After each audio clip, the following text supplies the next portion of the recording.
not, but it's all right. I'll work with it. What a night. Work with it. What a night. An insane, incredible night. At the end, I imagine it was a pretty hard night for you. It was a different, listen, from the get-go, I knew coming into watching this I Quit match was going to be difficult. This is coming off of the coffin match, seeing how brutal and hellacious that was, to imagine what these two guys were going to do to each other tonight.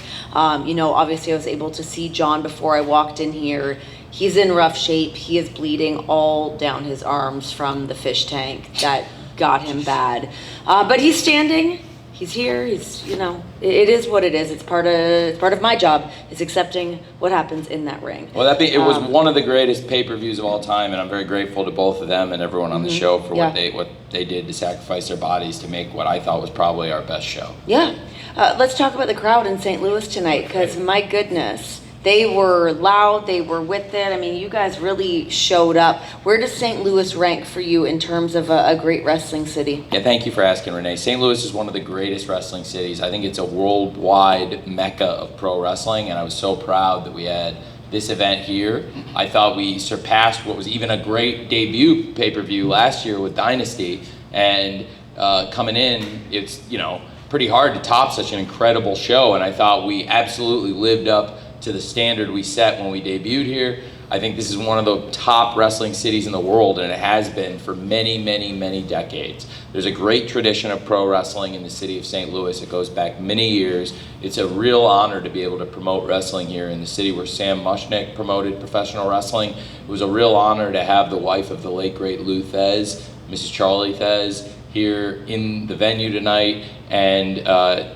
she came back and saw me backstage after watching the show, and it was really incredible. She said she was blown away. She was so impressed, and it was really, really high praise. I was blown away, and I'm very flattered and proud that she enjoyed the show. I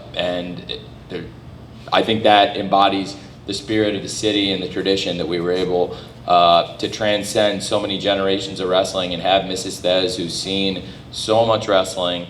And she is very wrestling savvy, I can tell you, from talking to stories about her in the back. She's still very bitter about something Jackie Fargo did to Lou Thez. It was very, very surreal. Being able to have her tell me about how seriously Carl Gotch took things, and very cool. And to have her enjoy the show like she did AEW, I was really proud of that. I think it's a great tradition here, and the fans just absolutely really, really, I think, earned themselves another great pay-per-view here, and it was absolutely fantastic. I was really blown away. I enjoyed visiting with some of you and making the media rounds this week.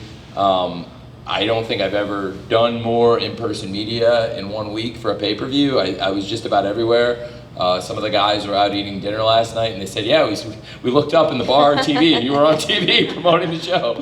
So we got around, and I think it paid off. It was a great crowd, and I think there will be more people in the house tonight than there were when we were here last year, and start to finish, just an absolutely spectacular show. So St. Louis really lived up to their reputation tonight. I thought is one of the best wrestling cities in the world.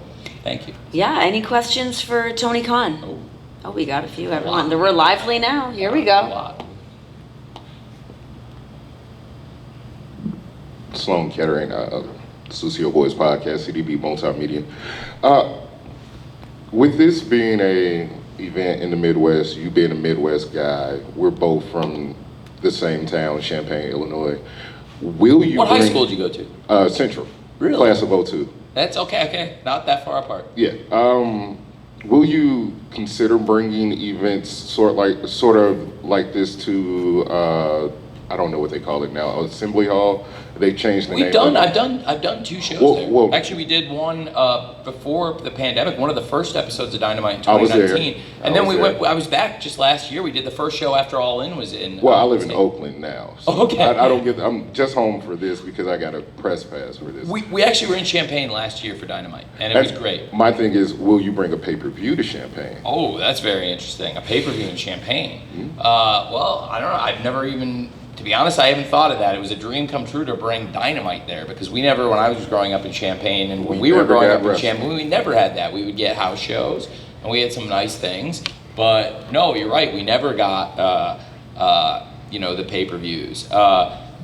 Did you go to the, there was a house show probably when you were just finishing up high school that was as close as I ever saw the assembly hall to being full and for wrestling, and it was half full.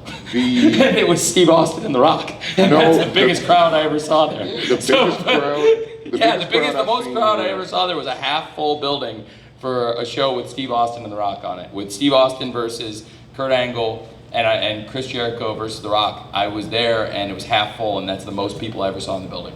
So a little trepidation. So yeah, it's not the biggest, it's not the best wrestling market, Jim. Well, actually, I was there Super Bowl Sunday 05. I was there at that Super Bowl Sunday show. There were maybe 2,000 people there. And it was a great show. It was a great show. It was MVP versus Chris Benoit. There were maybe 1,500 people there. And the MVP threw something at me, and I can't remember. That was 2000. Yeah, it was January, or I guess February of 2007. That show. I was there. That was my senior year of college.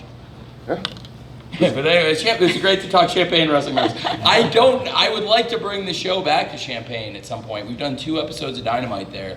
I think it's a really good market to bring the TV show to. It could be great for a pay-per-view too, honestly. I would like to see a wrestling show sell out in Champagne because I've never seen one of those. So. Next question. Hi, AJ from the AJ Awesome Show. Hey, you look great. It's really nice to see how much you've grown since we started doing this. Yes, Yeah, look it's at nice you. to see you again. I'm finally up here in St. Louis. Really, it's really cool. How are you? I'm pretty good. How about yourself? I'm fantastic, AJ. It's really nice to see you. At the end of the night, we saw Sting come out.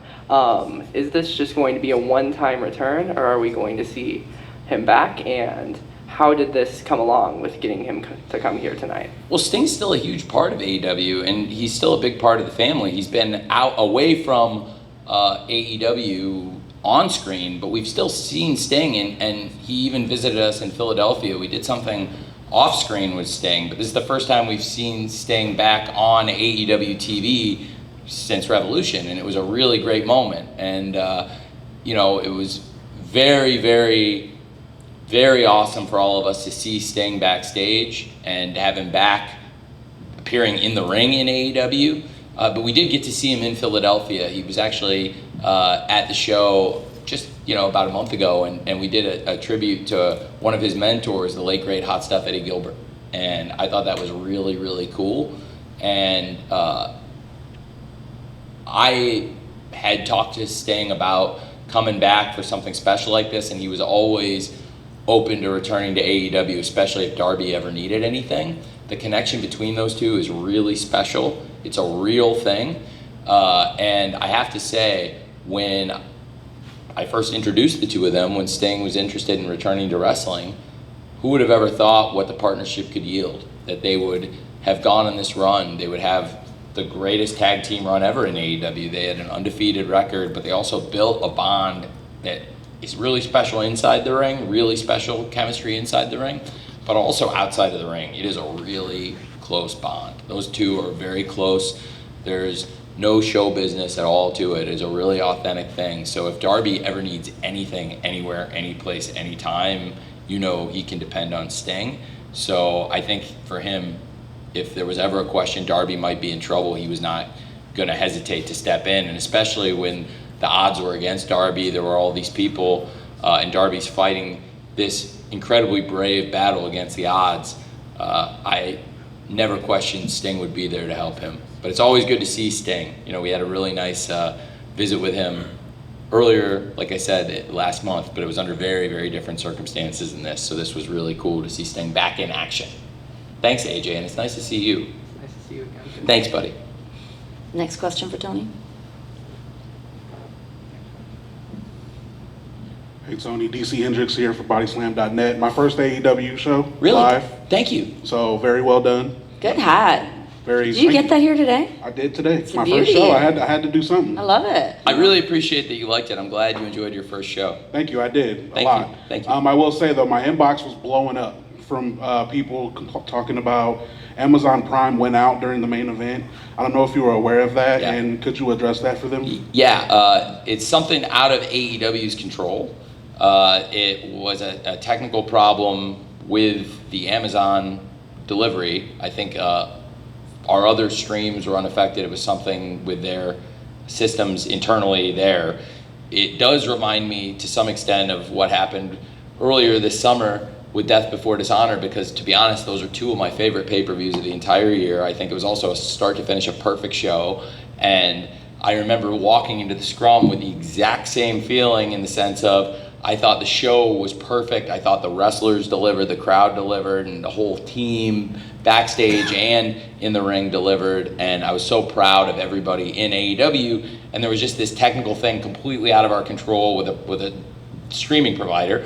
And in this case, it was a similar thing. I thought the show was perfect, the wrestling was perfect, and the replay is going to be available there for everybody through them. And I think they'll address that. And hopefully Amazon will get that figured out. But for our AEW, everybody here did a fantastic job. I was really glad to hear that HBO Max delivered the pay-per-view without any issues. All of our other providers did really well. But that was an unusual thing, and it did remind me because we had a problem with just certain web browsers that were affected for that Death Before Dishonor show. And in that case, I was able to at least address it because it was a streaming service that I owned. So it was the only difference there, but the similarity, two of my favorite shows, start to finish, everybody in AEW did a great job on this show, everyone in ROH did a great job on Death Before Dishonor, two of the best pay-per-views of the year, but in that sense it was similar, but since I don't own Amazon Prime, some of that's out of my control. Thanks for asking, and I am really glad that you here enjoyed your experience, because to hear that from somebody who was at their first ever AEW show and liked it, thank you, I appreciate it. Thank you. Hey, Cory. Hey, Tony. You want this? I absolutely Here you do. go. Sorry, I Thank beat you you, to Renee. it. Listen, We're closer. just put a microphone right here. It's fine. Question for you. Brian Dennison was not on the show today as an announcer. Was there any particular reason for that? Was he not booked for the show, or he's not going to be doing announcing for the pay-per-view? No, he'll be back. To be honest, there was a couple of things. I think it made sense given what was happening with the main event. I think it would have been really, really hard for Brian to restrain himself. And now knowing what John had planned, I also think it would have been really hard for Brian to sit there at the desk while Darby is in that position. And since Brian had a family commitment, I told him, hey, if you have a family thing tonight, it's probably the night to go to your family commitment, because I don't want to put you in a position where you might be risking your job if you get up from the desk and interfere in this match. So it's worked out for everybody because Brian was able to be with his family as planned, and we had, I think, one of our very best pay-per-views tonight, and Brian didn't have to risk his job by being in that position at the desk where he's in a no man's land, right? Thanks, Cory. No problem. Two more questions for Tony, which looks like we've got two more hands up, so perfect. Hi, Phil from Bleacher Report.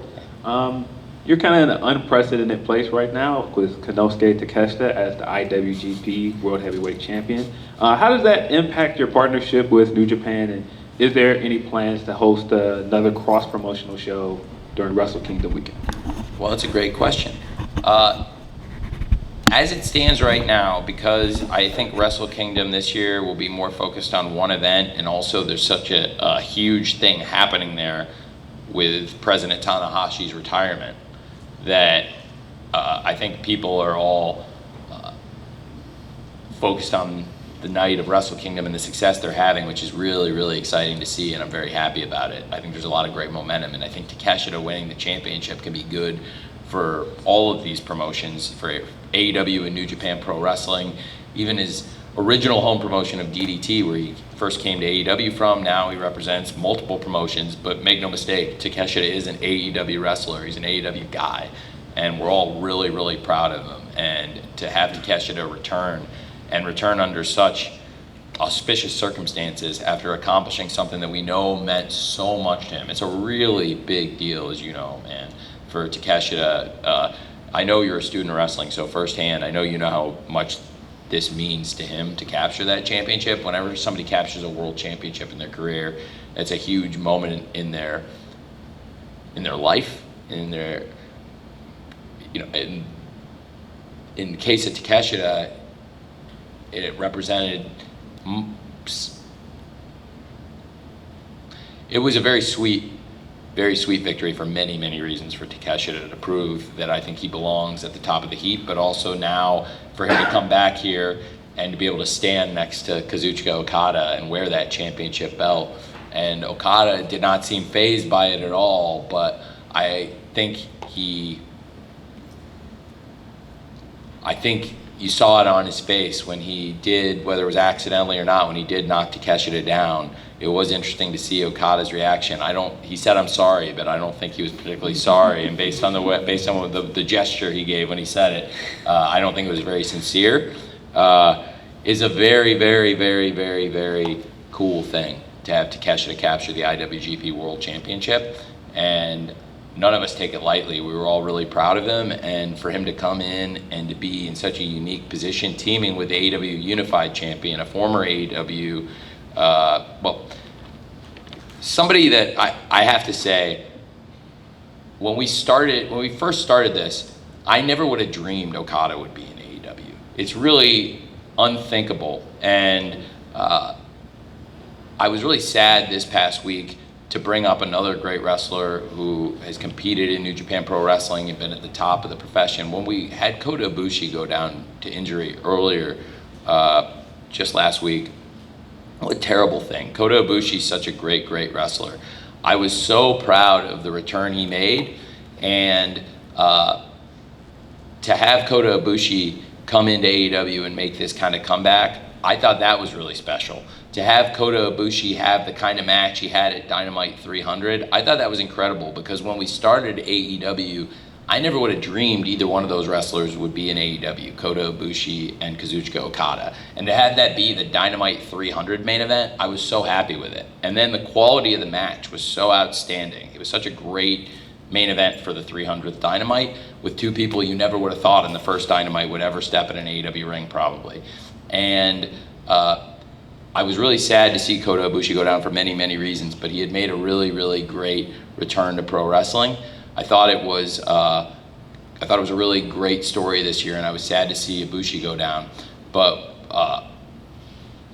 I thought it was a really uplifting story when it comes to pro wrestling in Japan and America, to see Takeshita then go to Japan and come back as the IWGP World Champion, and it was a very uplifting thing.